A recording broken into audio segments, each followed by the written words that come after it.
Welcome back, everybody, to another episode of the Nonprofit Show. One of our all-time faves is here, Katie Warnock, founder and president of Staffing Boutique. We're going to be talking about navigating labor at the year end. How do you get help? How do you finish strong? Katie Warnock is going to help us understand. Welcome back, my friend. Thanks for having me. Always a pleasure.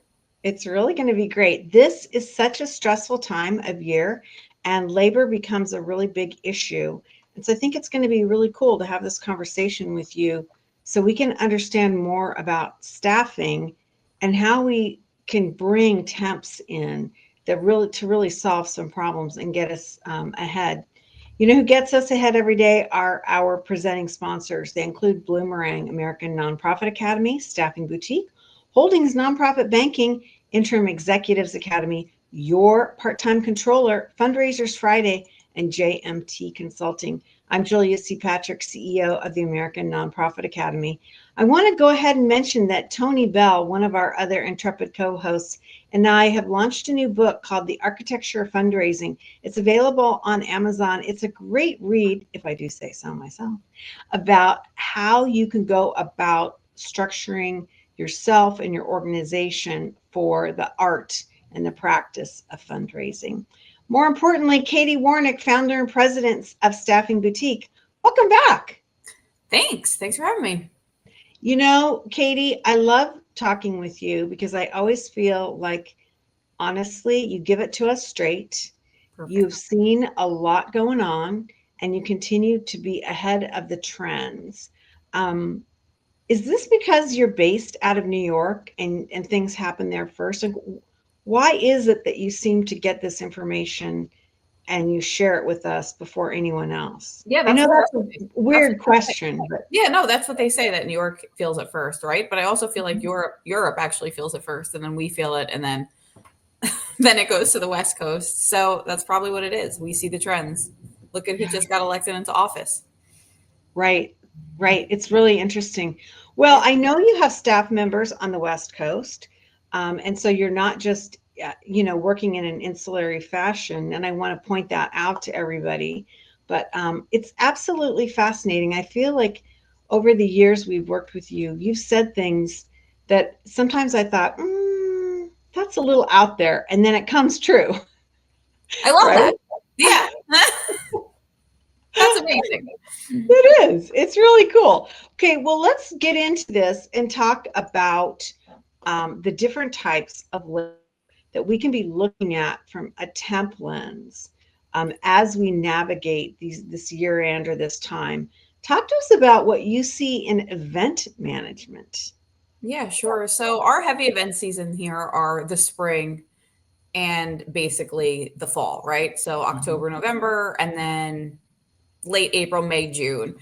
So looking at your events team and forecasting what your needs are about 8 months prior to event, 9 months prior to event is really key. So a lot of my organizations don't really have events directors. They rely on their development team to run the day-to-day logistics and long-term planning of the event.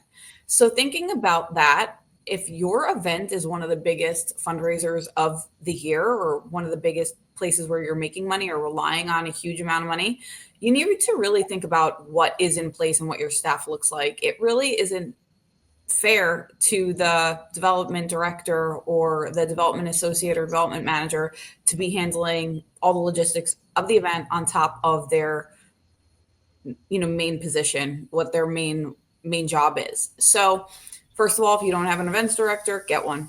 If that's not feasible from a contract perspective or from a fiscal perspective, hiring is hiring a temp is a great way to do that. We place event directors all the time.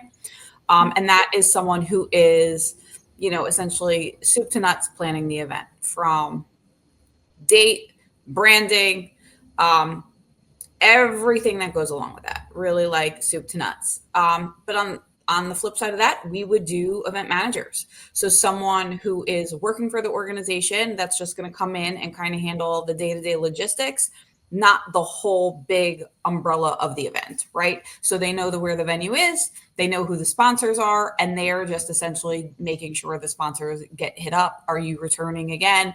How many people will be at your table? What are going to be the auction items that are auctioned? What are we doing? So we do those too. And a lot of time with those, organizations like to do them on temps where they start out about 20 to 25 hours a week, and then obviously working up to the event. The job could be 40 to 45 weeks, or I'm sorry, 40 to 45 hours a week, and then up until the actual week. And then after, it's a heavy workload. It's like 70 hours a week or something like that, right? But those are true event professionals that know what that looks like and know how rigorous events week can be. They're there the day of, and then on top of that, they do closeout, right? So they're handling all the donations that came in the next day, make sure they're inputted correctly, making sure acknowledgments go out, making sure donations are actually put in properly and processed. I've seen a whole bunch of different mistakes, I'm being nice here, that have gone with follow-up an event. So an events person will close out the event and maybe another 2 weeks, etc. So planning that with a temp or a consultant is a great way to save money, because maybe you are an events heavy organization. An American Cancer Society is running probably like 90 events a year or something like that. But some of my organizations are maybe doing 4. So it doesn't make sense to have a full-time events person all year round that they're paying salary and benefits for. On top of that, though, we've done just events assistance the day of, registration, hanging coats, runners, handling the follow up on a silent auction or something like that, and they're just there for the event. So that ranges. It could cost you $30 an hour to get something like that, maybe even less. That's some place where you could tap into volunteers, or you can just make all your employees work the event, that they're all there. Right. Right. And then an events director, depending upon what you are having them do and what the workload looks like. I've had events directors at hourly rates close to $150 an hour, and then I've had them at $55 an hour. So it kind of depends on the scope of the work. But it's a great way to save money from salary and benefits if it's an opportunity that doesn't need to be filled with someone all year round.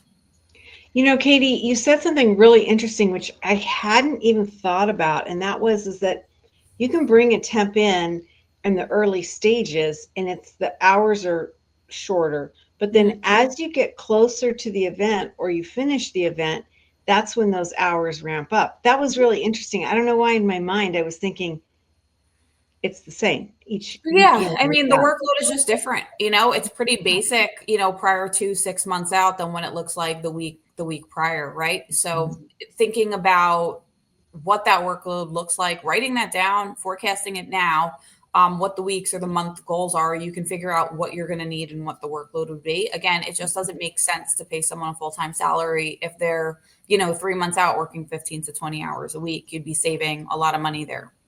Right. Really interesting. I love that you helped us to understand that because that's the lifeblood of so many organizations. And if you mess it up, it has huge impact. And so getting it right is critical.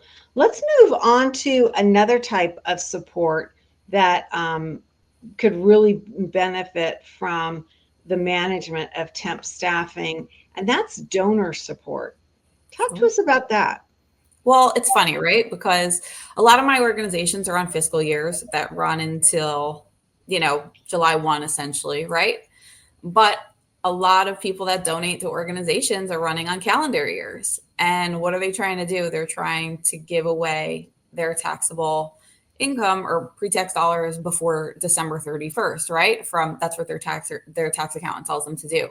So the workload push for a development department from Thanksgiving to basically New Year's is quite busy, from the logistics perspective, because they are following up with all of their past donors that religiously give at this time of year, right? And getting those donations and getting them processed into the system so that the actual donor has the receipt to be presented prior to December 31st, right? So it is funny. So hiring a temp to handle any sort of last minute gift entry, reconciling reports, any of that.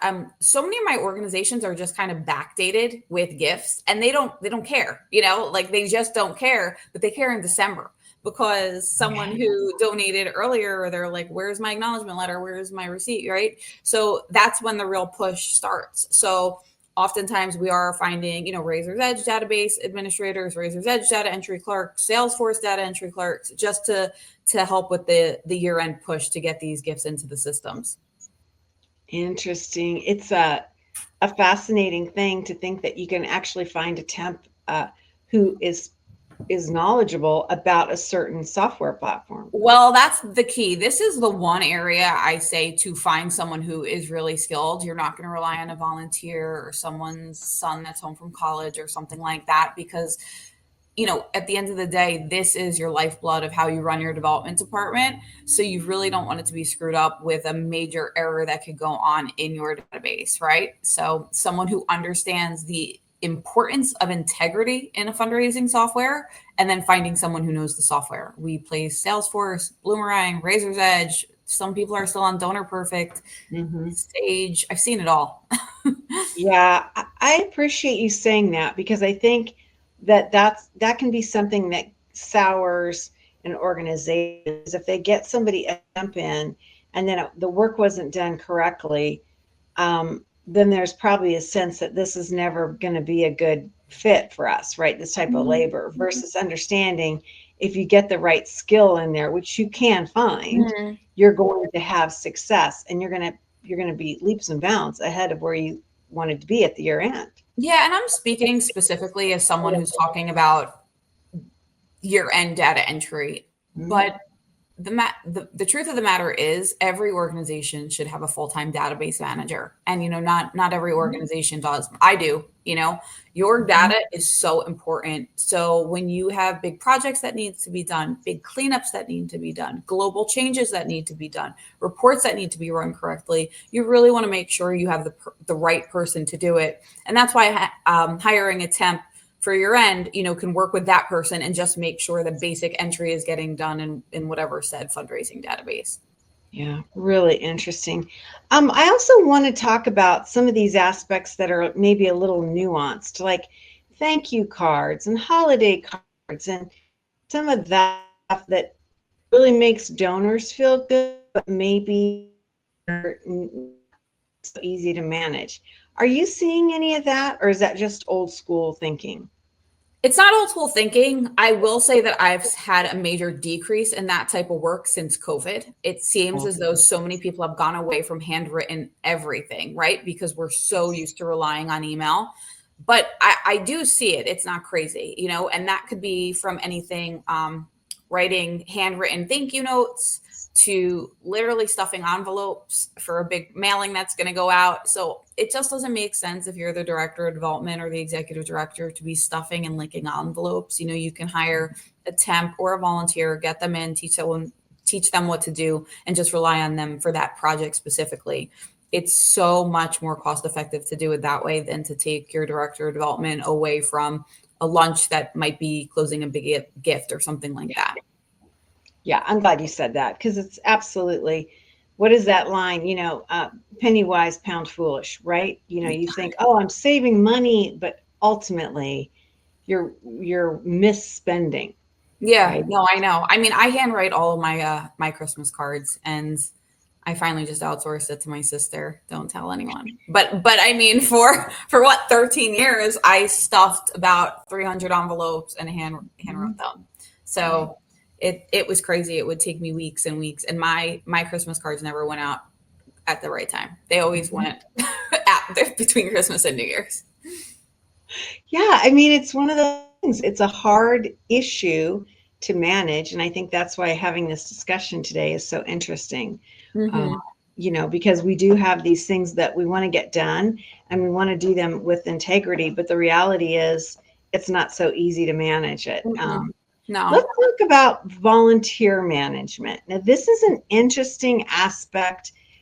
We have a lot of people across our country feel compelled to volunteer during the holidays. They want to do something benevolent, maybe passing out blankets to unhoused people, working in a soup kitchen, going through a food bank distribution process. I hear from more and more CEOs, it's like, kind of stop the madness. This is not the time when they need help. They need help in the middle of June or the middle of August, February. But there's this sense that people are called to do this. I'm wondering what you see, because it's a big management issue. I love that you're talking about this. I recently got referred someone from watching the show. She was down in Florida. She was an executive director of a nonprofit, and she was specifically asking me about jobs and salary ranges for volunteer managers within the organization internally. And I have to be honest, in 15 years of doing this, I've never seen that as a job. I did a search on Idealist just because I'm like, is that a job? Like, I understand what the job would be, but like, is that a job? And there was like 5 jobs in the country with that title. And I thought that that was crazy. And I think that that's a really good idea because, you know, from my perspective here, I get flooded with calls all the time. It really started to happen after the 2008 recession about so many people wanting to like leave Wall Street. They were kind of just so burnt out. They felt so stabbed in the back, I think, by Wall Street and then just working, you know, and just kind of grinding and being like, crap, like, what have I done? Like, what have I done to contribute to society? So they were at the point where they're ready to make a career change into nonprofit. And I'm like, well, what organizations interest you? And like, they didn't have an answer. And it's like, well, what organizations have you volunteered with? And they didn't really have an answer. I mean, the main reason would be, the main answer would be their kids' schools, right? So my suggestion was go to, here in New York, we have something called New York Cares. In Jersey, we have Jersey Cares, and it's a nonprofit that is specifically for volunteer management. So you essentially do a course through them. They make sure that you are fingerprinted. You have to watch like a 2-hour video, a training. And then what's nice about it is that they make it an events calendar. So you essentially can say, I want to know what opportunities are there out there that essentially I could do Saturday and Sunday in whatever specific boroughs. And I see like 5 or 6 opportunities. I've done this before. And then when I get to the actual event, they have sort of the lead volunteer manager that is not internal staff. It is the contact for that organization. And they're essentially the project lead for that organization in that day. And they manage all the volunteers that are coming. So this could be from working at a barn. You know, there's a seeing eye organization that has dogs and horses. So it's literally working at a barn. Done something like that, to playing basketball and sports activities with a highly autistic population in a gymnasium at a YMCA. So I've kind of seen all of it, and that was essentially the setup. What's interesting though is the organization tapping on those volunteers and then starting a relationship with them without New York Cares and without Jersey Cares, and how are they getting them into their database? Now, again, I've done this before, so I specifically have been reached out to through this organization, but I'm on their mailing list. No one has ever tapped me, asked me, or done anything like that. And I think that there is sort of a lack of communication between anyone that is volunteering through corporate to an organization, and there's a disconnect, and tapping into that as resources to be constantly working with throughout the summer months when there are no volunteers. Right. Well, it's an interesting aspect because I can appreciate, you know, the individual or maybe the family that feels compelled to serve their community in a time, in a specific time. I get that. But the reality is that's not how the nonprofit sector works. And for me, Katie, it's a symptom of how we're not communicating what we need. Mm-hmm. And when we need it, right? You know, we haven't educated our communities as to when is it that we really need things and what do we need, right? Because I think there's a fear with some CEOs and some organizations. You never turn away a volunteer because they're a gateway to donorship. And I love that. Yeah. And I love that, because who wants to volunteer? A lot of times it's kids that don't have families yet and they're just starting in their career. So it's like that age 20 2 to maybe 32 population, they're the ones that really turn up, and they could be working in corporate, but is the organization reaching out to them directly? Because those people over time, their donation potential is going to increase as their wealth grows, right? So if you're making a lasting impression on them when they're just entering the workforce, yeah, they're on your side for long-term donors. Yeah, really interesting. Well, I think that it is something that we have to be spending more time on, is how do we manage these folks? How do we look at them, to your point, Katie, as starting out young? Their resources might be, smaller at this point, but ultimately they become powerhouses. And to your point, I think these people bring a lot of corporate dollars with them. Yeah, right? they do. You see so much, at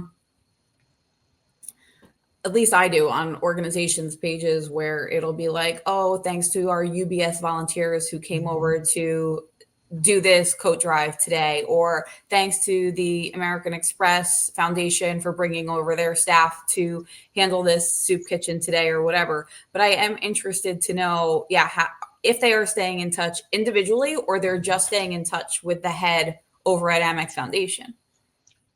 Yeah. And I think that's a big, I think if you don't have some cultivation piece in there with these corporate volunteer teams, you're missing out. Sure. You've got to be capturing that, because it's just critical. Well, let's finish up with something that might seem kind of far off, because you made the great comment about the calendar year ending, but the fiscal year maybe being off. Talk about prep work for the new year, and how a temp might be able to help with that. I love this. I love this question. Yeah. I mean, I think that more and more people understand the reality of digitizing everything.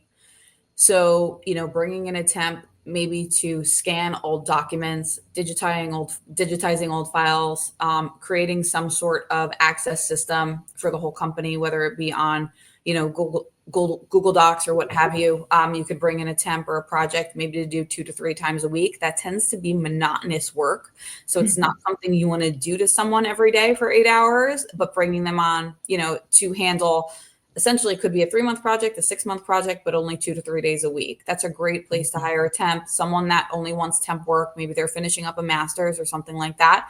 That would be great for their schedule. They're really good at the internet and just making everything digital, right? They have those computer skills that we need. Setting up new systems, same thing. Is there a new sort of structure internally that you want to go to or do better to streamline your process, so that you have those processes and procedures in place to make your organization or your department function so much better? I internally have someone that does this for me. She is a consultant, and she's my projects person. Whenever we have something going on that's a project that works on internal streamlining and processes, she handles the work. So I have someone that's always on call to make us work better, because when you're an efficient team, everyone is on the same page. Your workday goes so much smoother than sort of like, what's the saying? Like recreating the wheel, right? So always handling that. Right.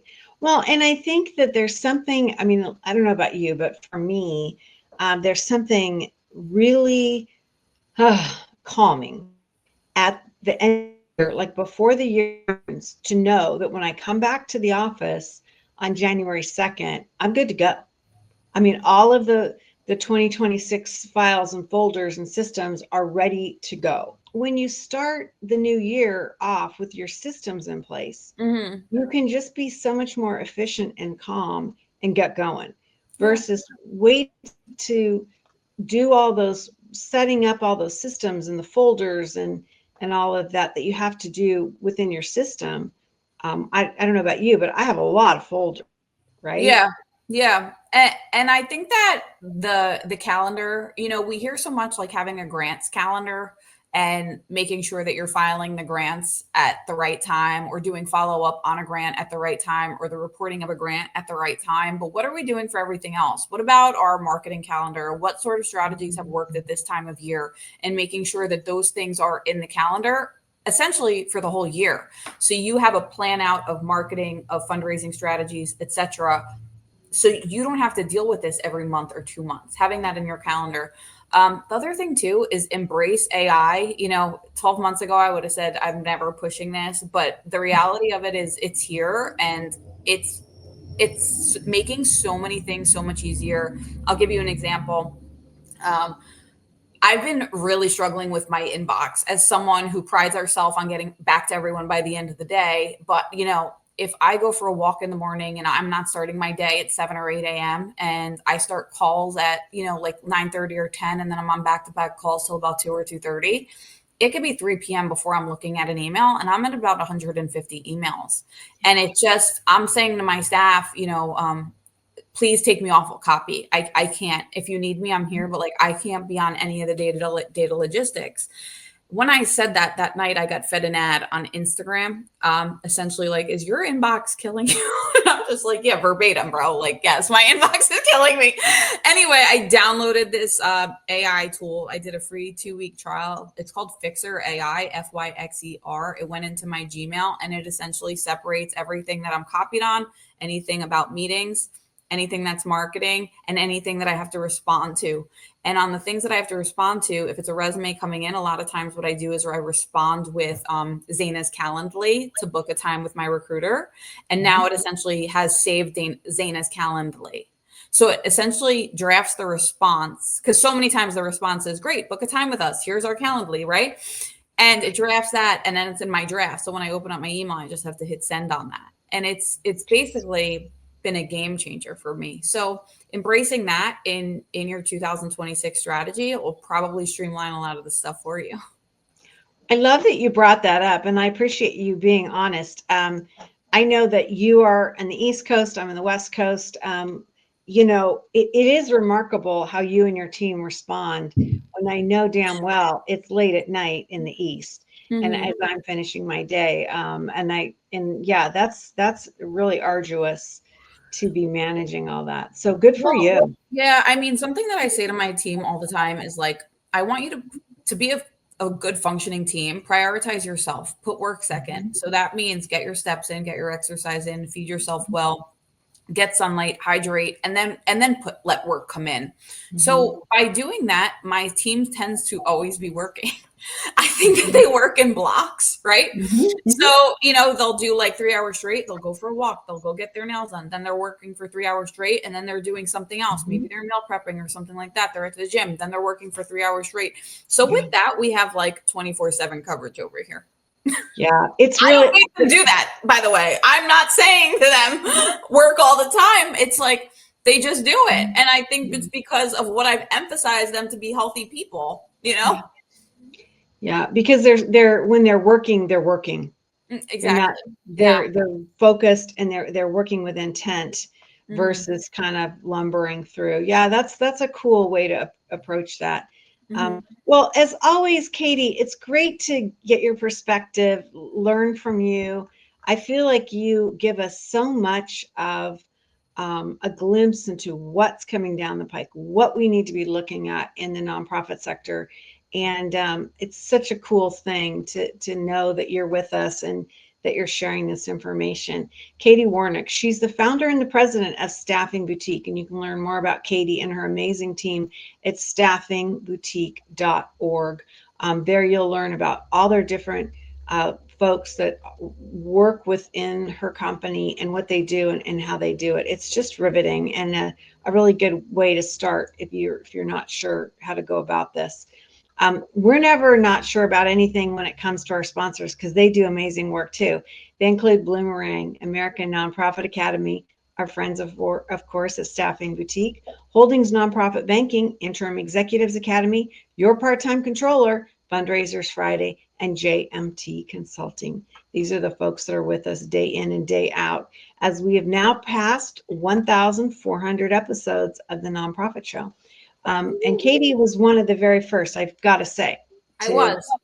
She called me up Also, with that being said, I am doing a search for a campaign manager. I need someone with capital campaign or major gifts experience in New Jersey. If someone wants to move to New Jersey, I would love to talk to you. It's a 5-day a week in the office. Great healthcare, essentially free healthcare. Great organization.